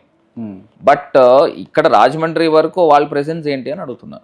ఇప్పుడు రాజమండ్రి వరకు ఇప్పుడు ఈయన ఎమ్మెల్యే ఉన్నాడు, ఎమ్మెల్యే ఉన్నప్పుడు ఇతని పనితనం ఏంటనేది ప్రజలు చూస్తారు.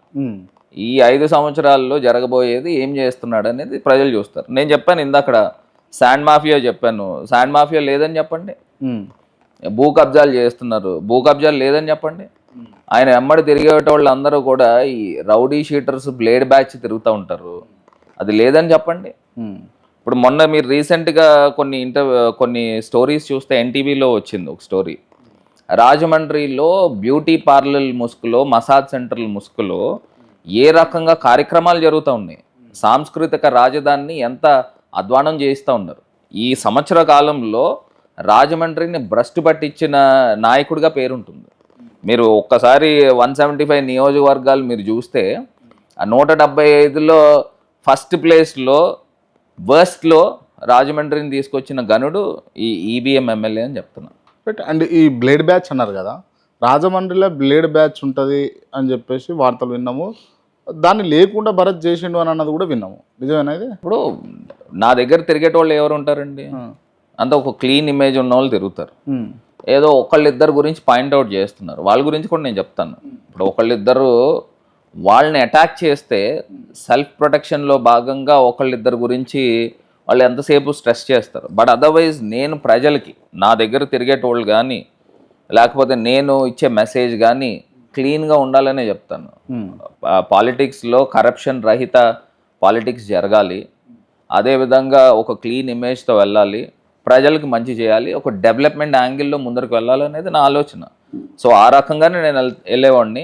ఏదైతే ఈ బ్లేడ్ బ్యాచ్ వీళ్ళందరూ కూడా ఉన్నారో, నేను ఎంపీగా ఉన్న టైంలో కొన్ని 100 మంది పైన కేసులు కట్టించినాం. కొన్ని 100 నేను కూడా చేశారు. కొన్ని 100 మందిని సెంట్రల్ జైలుకి పంపించాం, ఊరు బహిష్కరణ చేయించాం, పీడీ యాక్ట్లు చేయించాను. ఇప్పుడు వీళ్ళంతా బాధ కూడా ఏంటంటే మా పార్టీలో కూడా కొంతమంది ఉన్నారు, నేను లేరని నేను చెప్పను. ఆ కొంతమంది ఒక ఫ్రింజ్ ఎలిమెంట్స్ కూడా ఉన్నాయి. ఇవన్నిటిని కూడా నేను ఎలిమినేట్ చేయడానికి నా యొక్క ప్రయత్నం. ఏదైతే కొన్ని గ్రూపులు కట్టి వాళ్ళతో కుమ్మక్కయ్యే కార్యక్రమం చేస్తూ తెలుగుదేశంతో ఈ ఒక డర్టీ పాలిటిక్స్ కూడా కొన్ని ఉన్నాయి. నేను నా పోరాటం ఎంతసేపు ఏంటంటే వైఎస్ఆర్ కాంగ్రెస్ పార్టీ జెండా ఎగరేయాలనేది నా ఆలోచన. రాజమండ్రిలో కొన్ని దుష్ట శక్తులు ఉన్నాయి, కొన్ని దుష్ట శక్తులన్నీ కూడా కలిసి ఈ కూటమి ఒకటే కాదు, ఈ కూటమి అంటే 3 పార్టీలు ఉన్నాయి. కానీ ఇక్కడ విచిత్రం ఏంటంటే రాజమండ్రిలో చతుర్ముఖ కూటమి ఉంది. ఎవరో ఇంకొక ముఖం ఏంది నేను చెప్పక్కర్లేదు, మీరు తెలుసుకోండి. అది జకంపూడి రాజా తెలుసా మీకు? తెలుసు. మీ ఓటమికి ఆయనేనా కారణం? నేను చెప్తున్నాను కదండి, ఇప్పుడు ఆయన ఒక నియోజకవర్గానికి ఎమ్మెల్యే చేశాడు 2019. ఆయన ఆ నియోజకవర్గానికి ఎమ్మెల్యే. నేను ఈ రాజమండ్రి పార్లమెంట్ మొత్తానికి నేను ఎంపీ.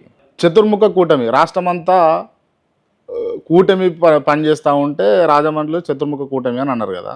ఈ చతుర్ముఖ కూటమిలో ఉన్నది జక్కంపూడి రాజానే అని నేనంట, మీరు ఏమంటారు దానికి? ఇప్పుడు ఒకటండి, ఇప్పుడు మీరు ఎలాగైనా తీసుకోండి, కాకపోతే ఈ విషయాల గురించి మేమంతా ఒక పార్టీలో ఉన్నాము, జగన్మోహన్ రెడ్డి గారి నాయకత్వంలో పనిచేస్తున్నాం.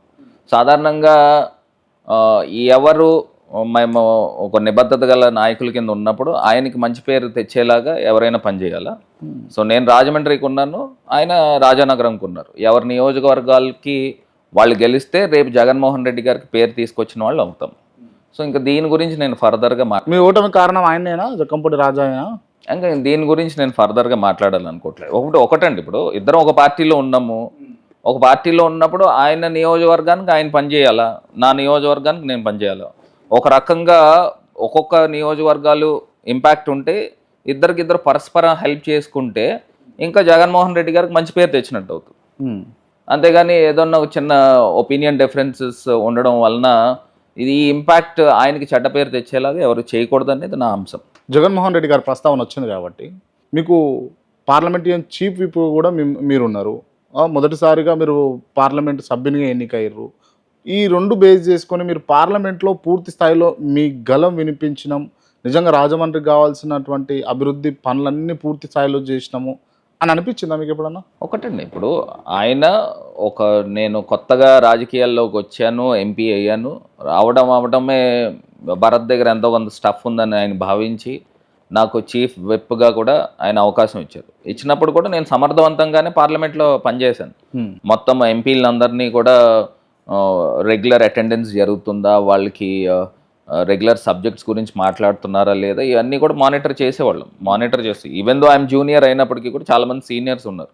సో యంగ్స్టర్కి ఇవ్వడం వలన ఇంకా ప్రొయాక్టివ్గా పనిచేస్తారని ఆయన ఆలోచన. సో అదే సమర్థవంతంగా పనిచేసాము. ఆ పనిచేసిన దాంట్లో కూడా మ్యాక్సిమం నేను పార్లమెంట్లో కూడా అన్నిసార్లు మాట్లాడగలిగాను. ఇప్పుడు మీరు చూస్తే రాజమండ్రి ఎంపీలు చాలామంది అయ్యారని మీరు అన్నారు. ఇప్పుడు అంతమంది ఎంపీలు అయిన తర్వాత వాళ్ళంతా ఎంత మాట్లాడగలిగారు, నేను పార్లమెంట్లో ఎన్నిసార్లు మాట్లాడాను, మీరు నంబర్స్ చూస్తే ఇట్స్ బియాండ్ ద థాట్స్ అనమాట. ఒకటి అన్డౌటెడ్లీ ఉండవల్లి అరుణ్ కుమార్ గారు ఈజ్ ద బెస్ట్ పార్లమెంటేరియన్.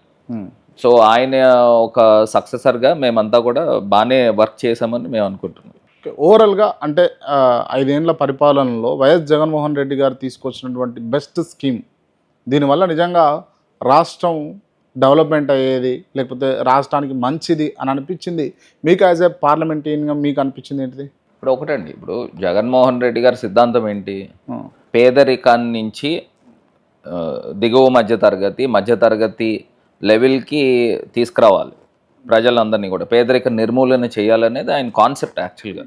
ఇప్పుడు మీరు చూస్తే ఆయన ఇచ్చే పథకాలు కూడా, స్కీమ్స్ అన్నీ కూడా ఏదో ఆయన డబ్బులు వేసేస్తున్నాడు, ఆ డబ్బులు ఖర్చు పెట్టుకోండి కాదు, ఆ డబ్బులతో వ్యాపారం చేసుకోవడానికి ఇచ్చేవారు. ఇప్పుడు మహిళా శక్తిని ఒక రేంజ్లో ఆయన పైకి తీసుకొచ్చారు.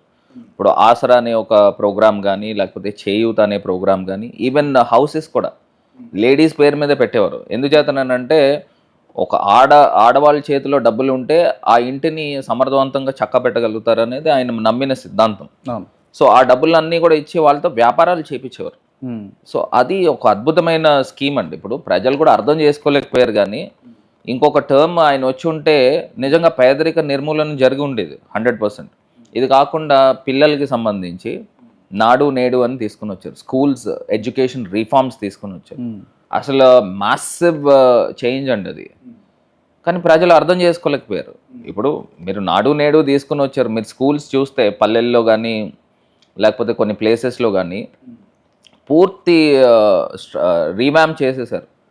కొన్ని డైలాబిడేటెడ్ లేకపోతే కొన్ని పాకల కిందన పెంకుటిల్లు కిందన ఉండే స్కూల్స్ని కూడా మొత్తం అంతా కూడా మార్చి ఒక సిస్టమ్ ప్రకారం తీసుకొచ్చారు. ఈవెన్ హెల్త్ కూడా, మీరు కోవిడ్ టైంలో అసలు వాలంటీర్ సిస్టమ్ ఏం సిస్టమ్ అంటే అద్భుతమైన సిస్టమ్.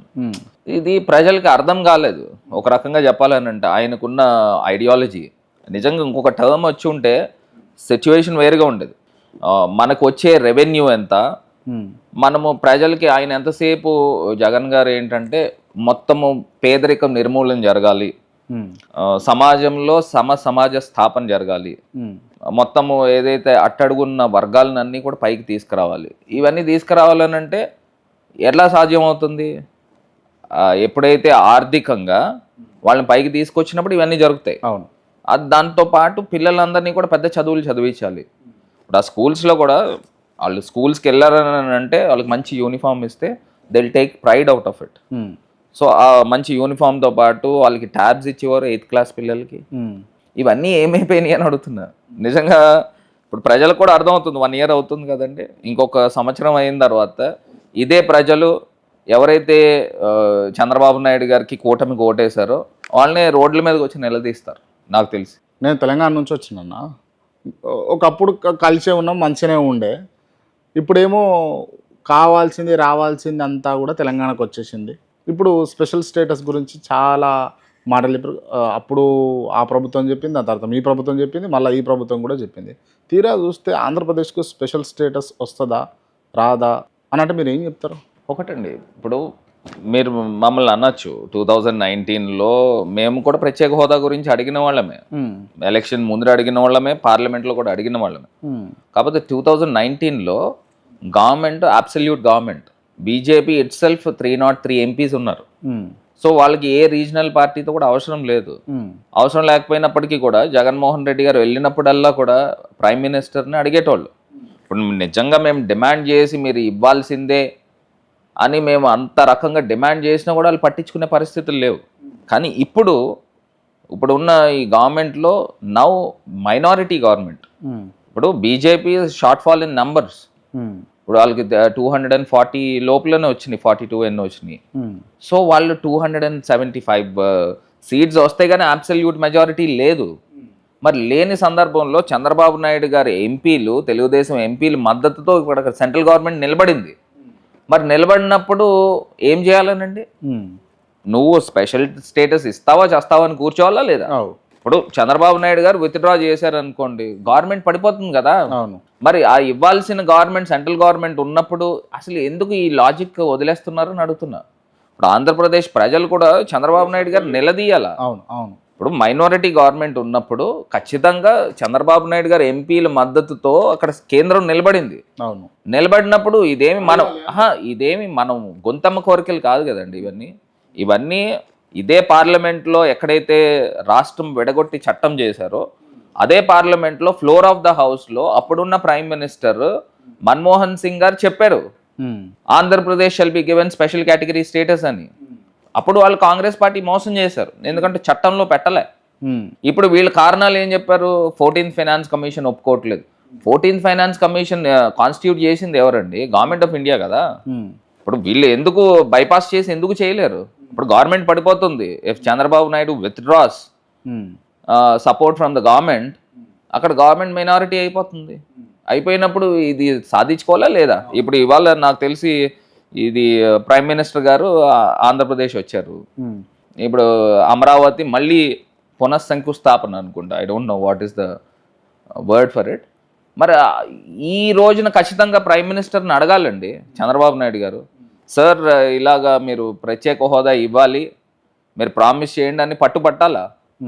మరి పట్టకుండా ఇట్లా వదిలేస్తున్నారని అంటే మరి దీనికి ఏమి సమాధానం చెప్పాలి? ప్రజలు మోసం చేసినట్టు అని అంటున్నా. అదే పొజిషన్లో జగన్మోహన్ రెడ్డి గారు ఉంటే ఖచ్చితంగా ప్రత్యేక హోదా తీసుకొని వచ్చేవారు. ఇదే మైనారిటీ గవర్నమెంట్ సెంట్రల్ గవర్నమెంట్కి వస్తే వైఎస్ఆర్సీపీ ఎంపీల మద్దతుతో కనుక గవర్నమెంట్ నిలబడితే ఖచ్చితంగా నాకు ప్రత్యేక హోదా ఫస్ట్ ఇచ్చి అప్పుడు నేను సంతకం పెడతాను. అంటే ఇవాళ క్లియర్గా ఒకవేళ బాబు ప్లేస్లో జగన్మోహన్ రెడ్డి ఉంటే ఖచ్చితంగా ప్రత్యేక హోదా వస్తుండే ఆంధ్రప్రదేశ్కి అంటారు, అంతేనా? 100%. ఓవరాల్గా చాలా అంశాలను అయితే ఇంటర్వ్యూలో చర్చించినాం. మార్గాని భరత్ రామ్ పర్టికులర్గా యూత్కు ఏం చెప్పదలుచుకున్నాడు ఇంటర్వ్యూ ద్వారా అని అడిగితే, ఒకటి, ప్రతి ఒక్కళ్ళు కూడా 100% చదువులంటే ఏదో మాదిరిగా చదవాలని నేను చెప్పను. పెద్ద చదువులు చదవాలి. నీకు నచ్చిన ఫీల్డ్ ఏదైతే నీకు నచ్చిన క్రికెట్ ఆడుతున్నావు. సో ఇప్పుడు మొన్నే వైభవ్ సూర్యవంశీని చూసాం. అవును, అతను ప్యాషన్తో ఆడుతున్నాడు. It's my life. Just 13 years 14 years it's my life అని అతను ఆడుతున్నాడు అని అంటే నిజంగా ముచ్చటేసింది. 14 ఏళ్ళ కుర్రోడు అతను కఠోర శ్రమ చిన్నతనం నుంచి కూడా. సో ఆ రకంగా ప్యాషన్తో ఏ వర్క్ చేసినా కానీ so you will be on the top, aim for the top. Number 1 స్పాట్లో ఉండేదానికే నువ్వు ఏ ఫీల్డ్లో ఉన్నావు ఆ ఫీల్డ్లో నంబర్ 1 స్పాట్లో ఉండాలని కనీసం నువ్వు ఫస్ట్ ఎయిమ్ చేయాలి. ఎయిమ్ చేస్తే work towards the dream, work towards your aim. So డెఫినెట్గా కంటిన్యూస్ ఎఫర్ట్స్ పెడితే 100% మనం టాప్లో వెళ్తాము. బట్ ఇప్పుడున్న సోషల్ మీడియా యుగంలో, ఇంటర్నెట్ యుగంలో చాలా డైవర్షన్స్ అయిపోతున్నారు. సో డైవర్షన్స్ నుంచి ఫోన్ అనేది ఇట్స్ అన్ ఈవిల్లే. మనం పొద్దున్న లేగిస్తే ప్రతి ఒక్కళ్ళు ఒక 4-5 గంటలు ఫోన్ లేకుండా జీవనం ఉండదు. బట్ అదర్వైజ్ ప్రొడక్టివ్ దానికి ఉపయోగిస్తూ మనము ఏ ఫీల్డ్లో ఉంటే ఆ ఫీల్డ్లో నంబర్ 1 వెళ్ళాలనేది నా ఆలోచన. ఓకే అన్న, thank you so much. Thank you. Right, interview close చేసే ముందు నేను కొంతమంది పేర్లు చెప్తా, వాళ్ళకి సంబంధించి ఓన్లీ 1 వర్డ్ ఆన్సర్. ముందుగా YS Jaganmohan Reddy, people's leader. Nara Chandrababu Naidu, చెప్పేయన్నీ అబద్ధాలే. Power star Pawan Kalyan, actor turned politician. Nagababu, సీరియస్గా ఏం తీసుకోవట్లే. బైరెడ్డి సిద్ధార్థ రెడ్డి, యూత్లో మంచి ఇంపాక్ట్ ఉంది. ఆర్కే రోజా, ఒకటి ఆమె మంచి ఫ్రెండ్ అండి, రెండోది మాట్లాడే మాటలు కూడా బుల్లెట్లా కొడుతుంది. నారా లోకేష్, ఆయన ఎక్కువ ఊహించుకుంటారు. బాలకృష్ణ, ఇప్పుడు దాకా సినిమాల్లో ప్రజలు ఎలాగ ఆయన్ని యాక్సెప్ట్ చేశారో అర్థం కాదు. మార్గాని భరత్ రామ్, సరే ఇప్పుడు నా గురించి నేనేం చెప్పుకుంటానండి, ప్రజలు చెప్తారేమో. క్రాంతి, మీరు చాలా హైట్ స్లిమ్గా ఉంటారని అనుకున్నా.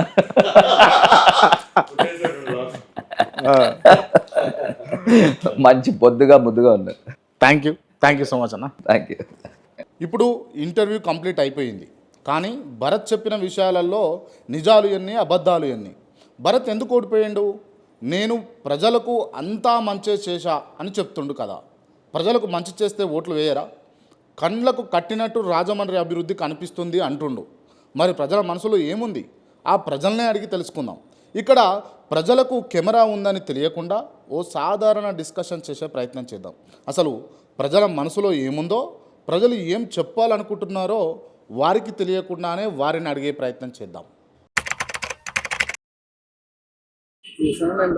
యూట్యూబ్ ఛానల్ చాలా చూస్తాను, నా ఇంటర్వ్యూలు చూస్తుంటావా? చాలా చూస్తాను. ఓకే, అయితే ఏం లేదు, ఇదే కదా ఏం జంక్షన్ అంటారు దీన్ని? గోరంపూడి జంక్షన్. గోరంపూడి జంక్షన్. ఇది అంటే భరత్ చొరవ వల్లనే వచ్చిందా? ఇది భారత్ గారి చొరవ వల్ల, భరత్ చొరవ వల్ల వచ్చిందా అంటారు? అదే అంటే నేను హైదరాబాద్ నుంచి వచ్చిన, ఆల్రెడీ నువ్వు ఛానల్ చూస్తావు కాబట్టి నీకు చెప్పాల్సిన అవసరం లేదు. తెలుసు భరత్ నిజంగానే భరత్ మంచి చేసిండా మరి రాజమండ్రికి, లేకపోతే ఏమన్నా మాటలేనా ఇవన్నీ అని తెలుసుకునేది, అందుకే వచ్చి ఉంటాయి.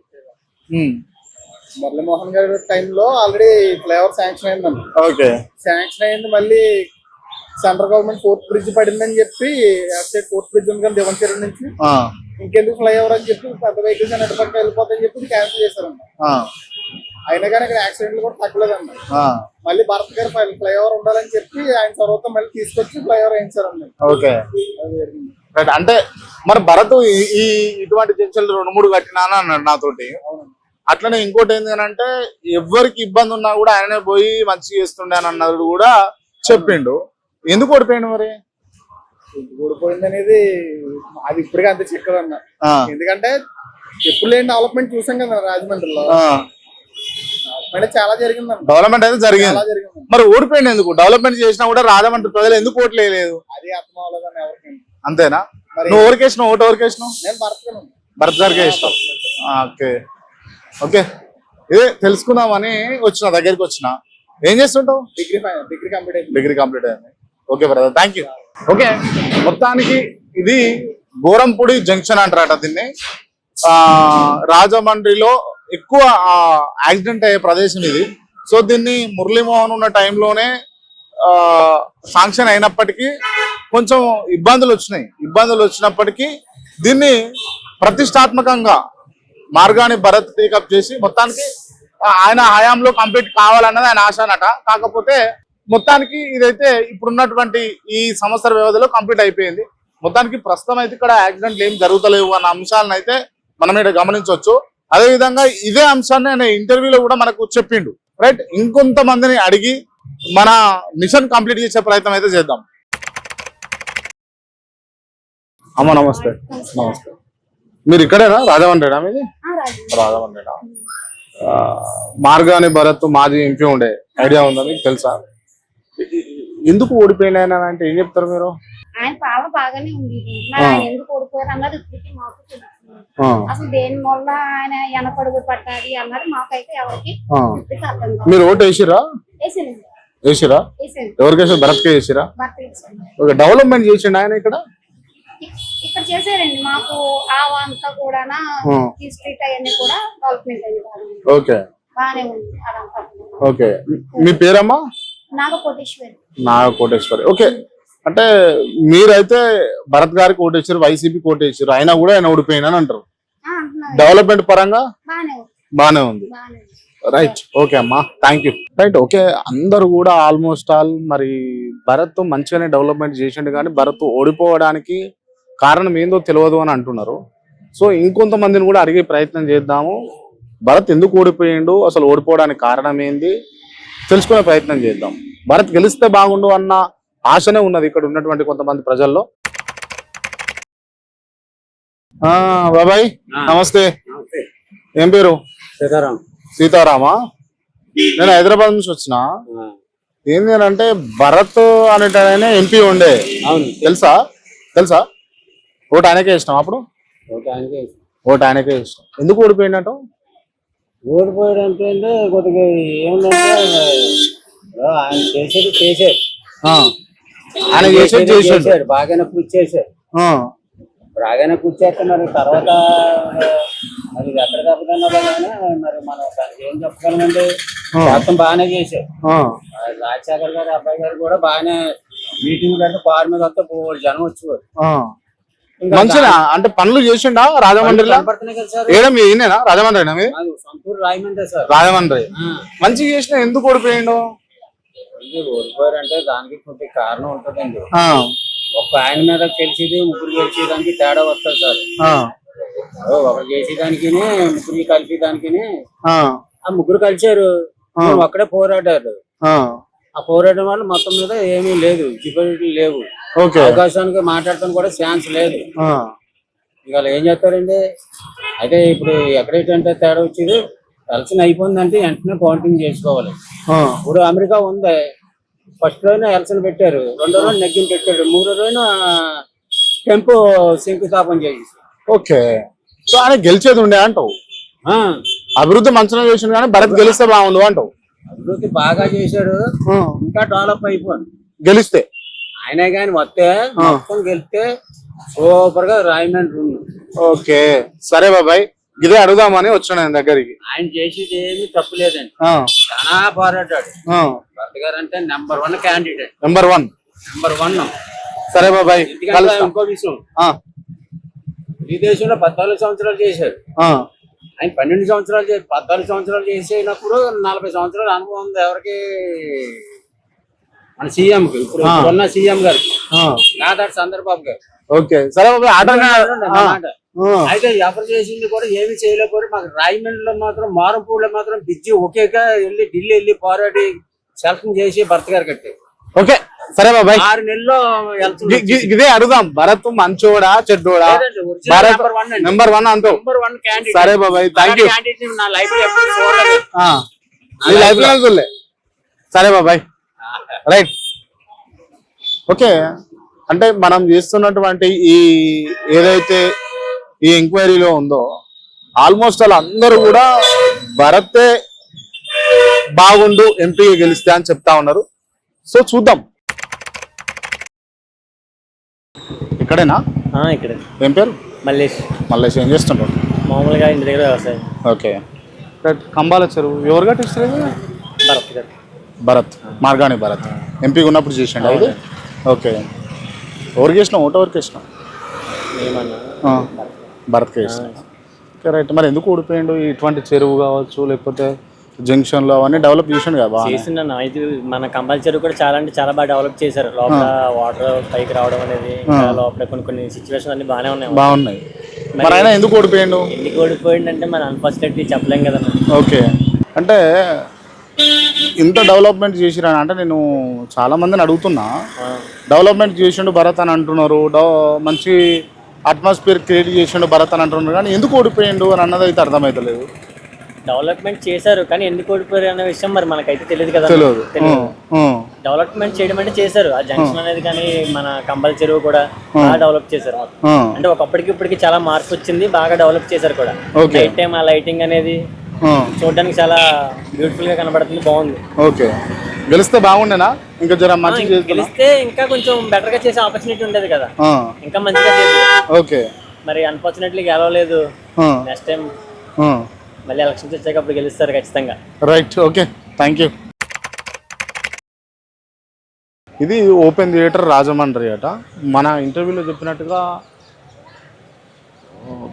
భరత్ కూడా క్లియర్గా ఓపెన్ థియేటర్ ఒకటి ఉన్నది రాజమండ్రిలో అని చెప్పడం జరిగింది.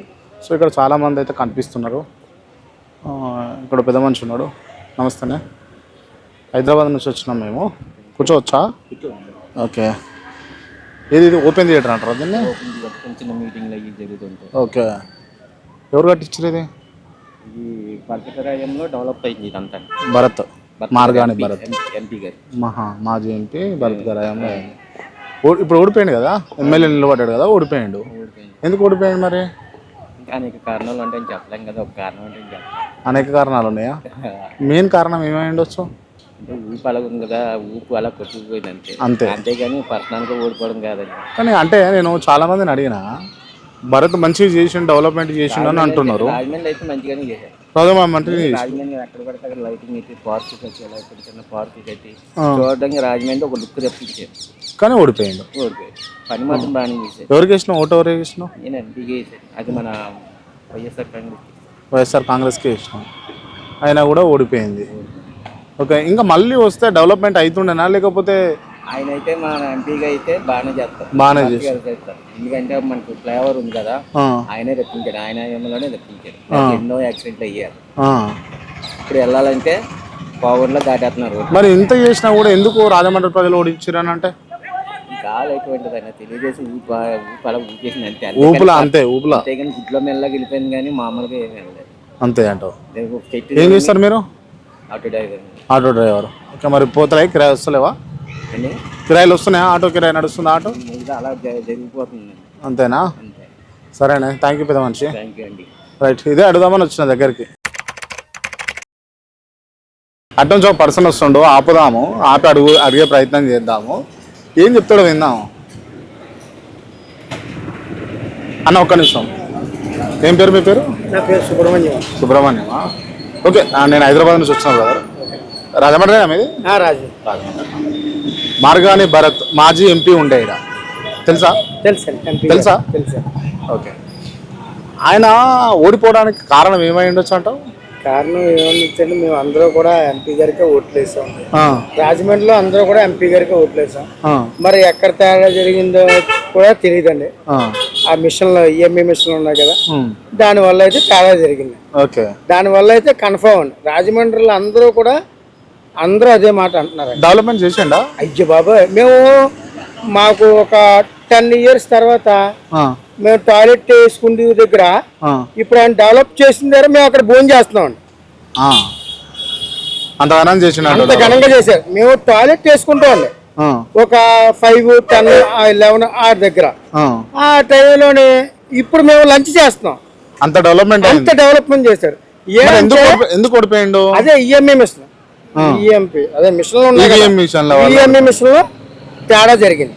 లేకపోతే ఆయన ఓడిపోవడం ఏంటండి. ఈ రోజుకి కూడా ఆయన దగ్గర ఏ రోజు కూడా ఎవరి దగ్గర చేసి ఆపలేదు. ఏ రోజు కూడా ఏ కాంట్రాక్ట్ దగ్గర కూడా ఎప్పుడూ ఉపేసించలేదు. ఓకే, మోరంపూడి ఫ్లైఓవర్ కూడా. కానీ ఈడ గెలిచిన ఆయన ఎవరైతే వాసు ఉన్నాడో క్లియర్ గా కమిషన్లు తీసుకుంటాడు అని చెప్పిండు. ఏ ఒక్క మగవారి చేత రుజువు ఇప్పించండి. ఇలా మార్గాని భర్త గారు ఎప్పుడైనా సరే 1000 రూపాయలు ఎవరి దగ్గర తీసుకున్నాడు అని చెప్పండి. ఆయన కాదండి, వాళ్ళ ఫ్యాన్స్ పెట్రోల్ తగిలేసుకుంటారు. రైట్, ఓకే ఓకే బ్రదర్, మీరు ఇక్కడేనా ఉండేది? మాది లోకల్, రాజమండ్రి లోకల్. మేము ఇక్కడే పుట్టామండి. Okay brother, thank you. Okay sir, thank you. ఇది మరి ఎవరిని కలిపినా కూడా ఆల్మోస్ట్ ఆల్ భరతే మళ్ళా ఎంపీ గెలిస్తే బాగుండు అన్న ఆలోచనలు అయితే పబ్లిక్ ఉన్నారు. వాస్తవానికి మన కెమెరా పెట్టి షూట్ చేస్తున్న విషయం వాళ్ళకి తెలియదు. సో ఇంకొంతమందిని కూడా అడిగే ప్రయత్నం చేద్దాము. ఎవరిని అడిగినా ఇదే అంశం చెప్తున్నందుకు కొంచెం డౌట్ ఇంకా ఉంది నాకైతే. హాయ్ బ్రదర్, ఎటు పోతున్నావు? షెల్టన్ దగ్గరికి వెళ్తున్నాను. Sheldon sir. అవునా, ఏ క్లాస్ నువ్వు? 10th రాశాను. 10th రాసావా? ఓకే. నీకు మాజీ ఎంపీ భరత్ అంటే తెలుసా? తెలుసా? తెలుసా? ఎట్లా తెలుసు? ఆయన ఫాలోవరా? డెవలప్మెంట్ జరిగిందా ఇక్కడ? జరిగిందా? సూపర్ జరిగిందా? ఓకే. ఏం చేసాడు డెవలప్మెంట్ అంటే? చిన్నపిల్లలు బాగా చేస్తున్నాడు. చిన్నపిల్లలు బాగా చేసిండా? ఓకే. ఓడిపోయింది కదా, మరి ఎందుకు ఓడిపోయిండు? ఇంకా అన్ని చోట్ల టీడీపీ వస్తుంది కదన్నా, అంటే పైన రాలేదు కదన్నా. సపోర్ట్ అంటే బాగానే చేశారన్నా, కానీ ఎక్కడో మిస్సింగ్ అయింది. మిస్ అయిందంట ఎక్కడ? మిస్ అయిందండి. ఓకే. మళ్ళీ గెలిచేది ఉండేనా? మళ్ళీ 2029 అన్నా. మళ్ళీ 2029 గెలుస్తాడంట? పక్కా అన్నా. పక్కా గెలుస్తాడంట. మీ అమ్మ నేను ఎవరికి ఓటేసిరట? మొత్తం అందరూ వైఎస్ఆర్. వైఎస్ఆర్సీపీకి వేసిరా? Okay, right brother. ఎటో పోతున్నట్టు వెళ్ళు. సరే, రైట్. ఓకే. అంటే చిన్నపిల్లోడు, ఈ చిన్నపిల్లోడిని అడిగినా కూడా మార్గాని భరత్ గురించి కొంచెం పాజిటివ్గా చెప్తున్నాడు. సో కొంచెం అవగాహన లేదు, 10th క్లాస్ చదువుతాడంట. సో చూద్దాం. నమస్తే, జాంకాయలు అమ్ముతావా? జాంకాయలు ఇప్పుడు దాకా సూర్య హాస్పిటల్ కూడా దమ్ముకుని వస్తాను బాబు. సూర్య హాస్పిటల్ కాడ నేను. ఇది ఏంది గోరంపూడి జంక్షన్? ఇది బాగా యాక్సిడెంట్లు అవుతుండటగా, ఇక్కడ యాక్సిడెంట్లు బాగా అవుతుండేనటగా. అప్పుడు అయిపోయాయండి, ఇప్పుడు ఏమైతలేవు. ఇప్పుడు ఏం లేదు కదా బాబాయ్, ట్రాఫిక్ తగ్గింది కదా బాబాయ్. ఫైవర్ ఎప్పుడైతే చేసారో అప్పుడే తగ్గింది కదా బాబాయ్. ఇది భరతే చేసిండా ఇదంతా?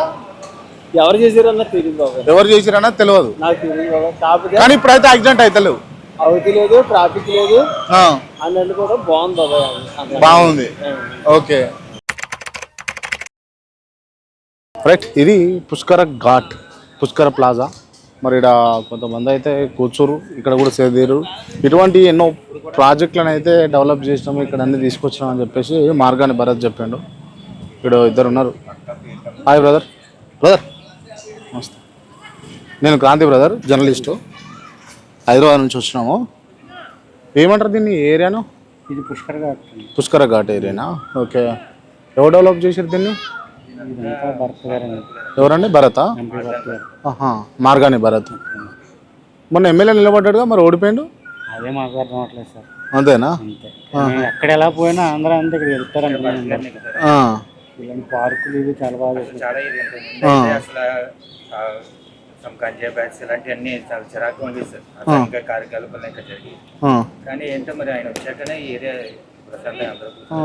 ఫ్యామిలీతో సరదా కొంచెంసేపు వస్తుంది. ఈ పార్క్ కానీ ఫుడ్ స్ట్రీట్ చాలా బాగా డెవలప్ చేశారు. చాలా బాగా డెవలప్ చేశారు. Park, compulsory park. అవును, మరి అంటే నేను ఈ 4-5 ప్లేస్ల దగ్గర పోయి అడుగుతున్నా, చెప్తున్నారు ఇట్లనే డెవలప్ చేసిండు, అంత భారత చేసిండు అంటున్నారు. కానీ మరి తీరా చూస్తే ఓట్లు పడలే ఆయనకు. అయితే పార్టీ కాదు, అది కాదు, ఏ పార్టీ కాదు, కాకపోతే ఆయన గెలుస్తాడని అనుకున్నాం. ఆయన గెలుస్తాడని అనుకున్నారు. ఓకే. ఓటు మీరు ఎవరికి వేసారు? ఓటు ఎవరికి వేసారు? భరత్ గారికి వేసారా? రాజమండ్రి లోకల్ మీది? ఏం చేస్తారు మీరు? కన్స్ట్రక్షన్ బిజినెస్లో ఉన్నారా? ఓకే, అదే అడుగుదామని వచ్చిన. Thank you brother. నేనైతే భర్త గారే గెలుస్తాం అనుకున్నాను. అంతేనా?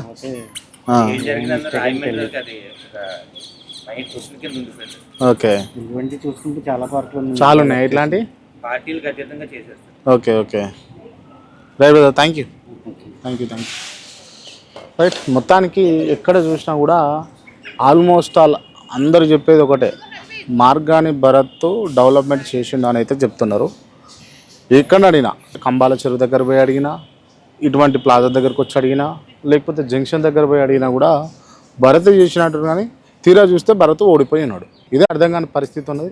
మొత్తానికి ఫైనల్గా ప్రజలందరూ చెప్తుంది ఏంటి అని అంటే, మనం పొద్దున ఇంటర్వ్యూలో కూడా సరే కొన్ని నిజాలు మనం బయటపెట్టే ప్రయత్నం చేసినప్పటికీ భరత్ గెలిచుంటే బాగుండు అని అయితే ఈ రాజమహేంద్రవరం, రాజమండ్రి ప్రజలు కోరుకుంటున్నట్టుగా మనకు క్లియర్గా అర్థమైపోతూ ఉంది. సో మరో ఇంటర్వ్యూతో మళ్ళీ కలుద్దాం. ఇది మరి రాజమండ్రి ప్రజలు వారి అభిప్రాయాన్ని వ్యక్తం చేసినటువంటి తీరు.